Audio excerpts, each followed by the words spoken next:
Age of industrialization, hand labor and steam power. As in previous section we read about, people were very cautioned to accept the steam power. So let we see why people preferred hand labor over machines. Availability of cheap labor. In Victorian Britain, there was no shortage of human labor. Poor peasants and vagrants moved to the cities in large number in search of job waiting for work. When there is plenty of labor, wages are low, so industrialists had no problem of labor shortage or high wage cost. They did not want to introduce machine that got rid of human labor and required large capital. It means कि Britain के अंदर labour की कोई कमी नहीं थी। गरीब किसान और वो लोग जिनके पास काम नहीं था वो दूर दूर से शहरों की तरफ काम के लिए आने लगे। और जब शहरों में लेबर बहुत ज़्यादा हो गई तो नेचुरली हम जानते हैं कि जब कोई चीज़ ज़्यादा होती है तो उसकी कीमत कम हो जाती है। तो जब लेबर की अवेलेबिलिटी ज़्यादा थी तो वेजेस कम थे। सो इंडस्ट्रीज के पास कोई भी ऐसा प्रॉब्लम नहीं था कि उन्हें कोई लेबर का शॉर्टेज हो रहा था या लेबर ज़्यादा पैसे मांग रही थी। तो इसीलिए वो ह्यूमन बींग्स को हटाकर मशीनों के ऊपर ज़्यादा पैसा इन्वेस्ट नहीं करना चाहते थे। Number 2, seasonality of work. In many industries, the demand for labor was seasonal. Gasworks and breweries were especially busy through the cold month, so they needed more workers to meet their peak demand. Bookbinders and printers catering to the Christmas demand too needed extra hands before December. At the waterfront, winter was the time that ships were repaired and spruced up. In all such industries where production fluctuated with season, industries usually preferred hand labor, employing worker for the seasons. कुछ ऐसी industries होती हैं जहाँ पर पूरा साल एक जैसा काम नहीं रहता। उनका एक बिजी सीजन होता है 3-4 महीने का, और उसके बाद पूरा साल उनके पास बहुत ज़्यादा काम नहीं होता। जैसे कि गैस वर्क जहाँ पर गैस बनाई जाती थी, और ब्रीवरीज जहाँ पर बियर बनाई जाती थी। तो ये वो इंडस्ट्रीज थी जो मेनली विंटर्स के, सर्दी के महीनों में जिनके पास ज़्यादा काम होता था, इसलिए उन्हें विंटर्स के महीनों में, सर्दी के महीनों में ज़्यादा लेबर की ज़रूरत होती थी। सेम उसी तरह क्रिसमस से पहले बुक बाइंडर्स और प्रिंटर्स को ज़्यादा लेबर की ज़रूरत होती थी, लाइक कार्ड्स, बॉक्सेस वगैरह बनाने के लिए। अगर हम देखें वाटर फ्रंट, इट मीन्स समुंदर के किनारे पर, सर्दी का मौसम ऐसा था जब शिप्स को रिपेयर किया जाता था, उन्हें मेंटेन किया जाता था, क्लीन पेंट इस तरह से उनको सजाया जाता था। तो उस समय उन्हें ज़्यादा लेबर की ज़रूरत होती थी। तो ये सभी वो इंडस्ट्रीज जहाँ पर लेबर का डिमांड सीजन के साथ फ्लक्चुएट होता है, मीन्स कि पूरा साल उन्हें इतने लोगों की ज़रूरत नहीं होती जितना कुछ बिजी महीनों में ज़रूरत होती है। तो ऐसी इंडस्ट्रीज जो थे वो हैंड लेबर को प्रेफर किया करते थे, ताकि वो बिजी सीजन में ज़्यादा लोगों को रख सकें, और जब बिजी सीजन ख़त्म हो जाए तो वो लोगों को निकाल देते थे। लेकिन मशीन्स के केस में ऐसा नहीं हो सकता, क्योंकि जब हम एक बार मशीन खरीद लेते हैं तो थ्रू आउट द ईयर हमें उसकी मेंटेनेंस के ऊपर खर्चा करना पड़ता है। क्योंकि अगर मशीन लंबे समय तक बंद पड़ी रहेगी तो वो फिर आगे ठीक से काम नहीं करेगी। तो इसीलिए लोग जो हैं वो मशीन्स की बजाय हैंड लेबर को ज़्यादा प्रेफर किया करते थे। Uniqueness, range of products could be produced only with hand labor. Machines were oriented to producing uniform standardized good for a mass market, but the demand in the market was often for good with intricate design and specific shapes. In mid 19th century Britain, for instance, 500 varieties of hammers were produced and 45 kinds of axes. These required human skill, not mechanical technology. इसका मतलब ये है कि मशीनों से जो चीज़ें बनती हैं वो एक जैसी बनती हैं। अलग अलग डिज़ाइंस, अलग अलग शेप्स और साइज़ को हम एक ही मशीन से नहीं बना सकते। तो इसीलिए मशीनों से सिर्फ वो चीज़ें बनाई जाती थी जिनको मास मार्केट में, यानी कि बहुत सारी चीज़ें हम बनाकर हम बेच सकते हैं। लेकिन अगर हमें कुछ यूनिक चीज़ें बनानी है तो वो हाथों से ही बन सकती थी। और मेनली मार्केट में जो है वो यूनिक चीज़ों की डिमांड ज़्यादा रहती थी। जैसे कि ब्रिटेन में 500 वैरायटी से भी ज़्यादा हथौड़े और 45 अलग अलग तरह की कुल्हाड़ियाँ यूज़ की जाती थी, जो हाथों से ही बनाई जा सकती थी, मशीन से नहीं। Demand for aristocrats, it means upper class, rich people. In Victorian Britain, the upper classes and the aristocrats and the bourgeois preferred things produced by hand. Handmade products came to be symbolize refinement and class. They were better finished, individually produced and carefully designed. Machine made goods were for exports to the colonies. Britain के अंदर जो अमीर लोग थे, aristocrats, it means की upper class people of the society, and bourgeois also the upper middle class people, वो हमेशा हाथों से बनी हुई चीज़ों को ही प्रेफर किया करते थे, क्योंकि हाथ से बनी हुई चीज़ें रिफाइनमेंट और क्लास के लिए जानी जाती थी। क्योंकि अगर हम देखें कि कोई एक चीज़ जो है वो जो सबने ही पहन रखी है, तो अमीर लोग उससे कुछ डिफरेंट पहनना चाहते थे, कुछ अलग पहनना चाहते थे। वो चाहते थे कि जो चीज़ें वो यूज़ करें वो किसी और के पास ना हो, सिर्फ उन्हीं के पास हो, इंडिविजुअली प्रोड्यूस की गई हो, उनको अच्छे से फिनिश किया गया हो, जिसको हम कहते हैं कि कस्टमाइज करवाना, अपने तरीके से बनवाना। तो वो चीज़ें हाथों से ही बन सकती थी। मशीन से जो चीज़ें बनती थी वो भारत जैसे गरीब देशों में कॉलोनीज में एक्सपोर्ट करने के लिए बनाई जाती थी।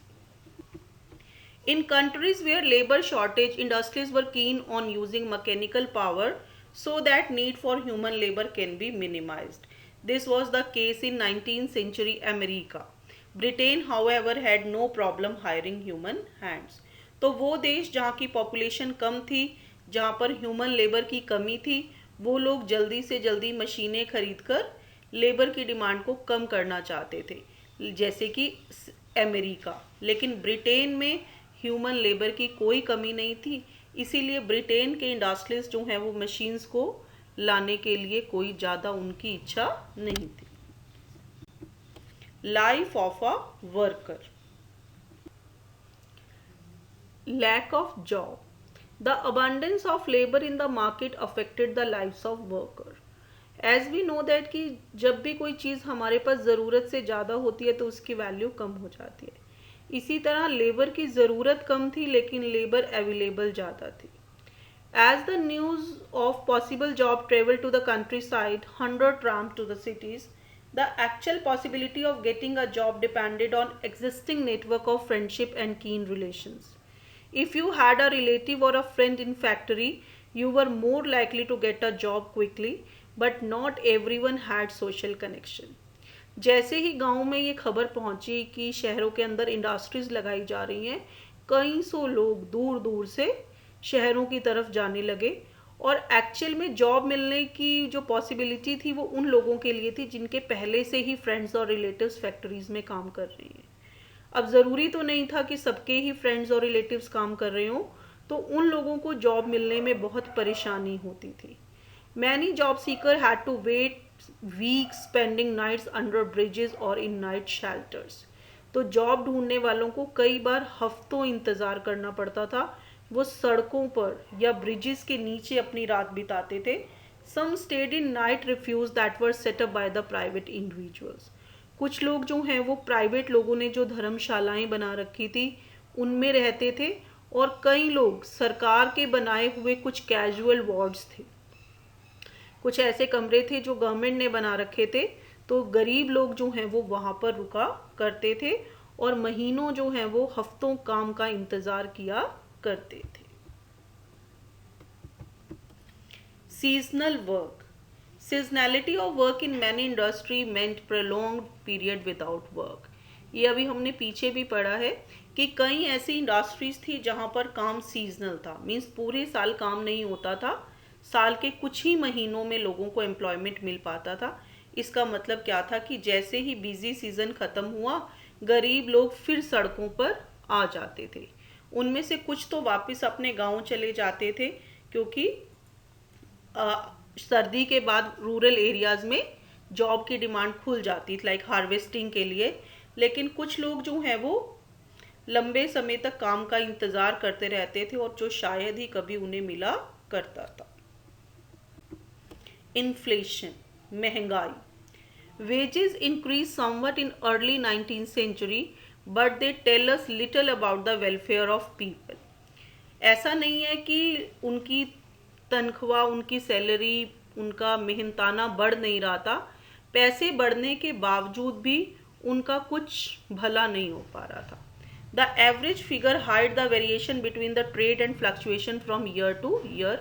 When price rose sharply during the prolonged Napoleonic War, the real value of what worker earned fell significantly, since the same wages could now buy the fewer things. उनका कहने का मतलब है कि अगर सैलरी, जितनी सैलरी बढ़ती थी उससे ज़्यादा चीज़ों की कीमतें बढ़ जाती थी. नेपोलियनिक वॉर्स का टाइम वो था कि जब चीज़ों की कीमतें बहुत तेज़ी से बढ़ी. इट मीन्स कि अगर हम माने कि एक मज़दूर की जो सैलरी है वो 100 रुपीज़ है और पहले जो है वो 10 रुपये किलो गेहूँ खरीद सकता था, लेकिन समझ लीजिए कि अगर उसकी सैलरी 150 रुपये हो गई, 150 हो गई, लेकिन गेहूं की कीमत 10 रुपये से बढ़कर 20 रुपये हो गई, तो यानी कि उतने ही पैसों में पहले से कम चीज़ें वो खरीद पाते थे, इसलिए ये प्रॉब्लम और ज़्यादा बढ़ गई थी. Period of employment. The income of worker depend not only the wage rate alone. What was critical was the period of employment. सिर्फ वेज रेट से ही फर्क नहीं पड़ता कि उनको कितने दिन कितना पैसा मिल रहा है, ये भी डिपेंड करता है कि महीने में कितने दिन उनके पास काम है. The number of days would determine the average daily income of the worker. At the best of time till the mid 19th century, about 10% of the urban population were extremely poor. In the period of economic slump like the 1830s, the proportion of unemployed went up to anything between 35 and 75% in region. तो you need to understand कि ज़रूरी नहीं है कि हम ये बात करें कि उनकी तनख्वाह नहीं बढ़ रही थी. तनख्वाह बढ़ी भी थी, पर हम ये देखें कि उन्हें महीने में कितने दिन काम मिलता था. फॉर एग्जाम्पल, एक आदमी को 50 रुपये हर रोज के काम के मिलते हैं, लेकिन उसके पास 30 के 30 दिन काम है, तो वी कैन से कि वो महीने में 1500 रुपीज़ कमा सकता है. और हम समझ लें कि उसका जो सैलरी है वो बढ़ाकर 100 रुपीज़ रोज कर दी जाए, लेकिन महीने में उसे सिर्फ 12 दिन ही काम मिल रहा है. तो अब एक तरफ से हम ये तो कहेंगे कि वेजेस इंक्रीज हुए, लेकिन अगर हम उसका टोटल इनकम देखें, पहले जहाँ 1500 था वो तो अब घटकर 1200 रुपये रह गया था. तो इस तरह से भी जो वर्कर्स थे दे वर फेसिंग प्रॉब्लम कि salary were increasing but number of days, कि महीने में कई बार ऐसा होता था कि बहुत सारा समय उन्हें काम ही नहीं मिला करता था. Fear of unemployment made worker hostile to the introduction of new technology.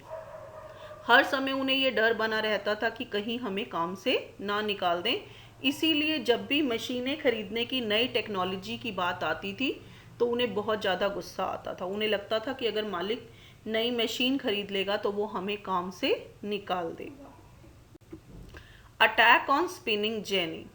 The fear of unemployment made workers hostile to the introduction of new technology. When the spinning jenny was introduced in the woolen industry, women who survived on hand spinning began attacking the new machine. The conflict over the introduction of jenny continued for a long time. अब जो औरतें घर में धागा बनाया करती थी, उन्हें ये डर था कि अगर उनके मालिक स्पिनिंग मशीन खरीद लेंगे तो वो अनएम्प्लॉयड हो जाएंगे, उनका काम छिन जाएगा.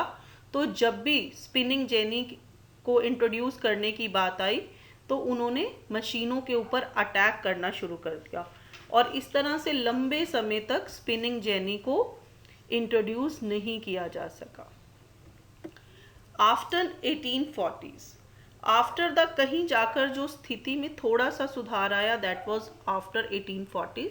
Building activity intensified in the cities, opening up greater opportunities of employment. शहरों के अंदर बिल्डिंग्स बनाने का जब काम शुरू हुआ तो लोगों को काम मिलने लगा. Roads were widened, new railway station came up, railway lines were extended, tunnels dug, drainage and sewer laid, river embanked. The number of workers employed in the transport industry doubled in the 1840 and doubled again in the subsequent 30 years.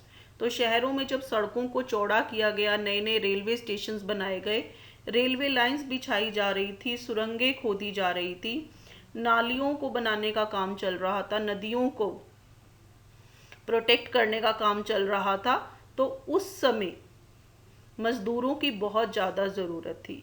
तो 1840 के अंदर transport industry के अंदर workers को double कर दिया गया और आने वाले नेक्स्ट 30 ईयर में और ज़्यादा इंक्रीज कर दिया गया।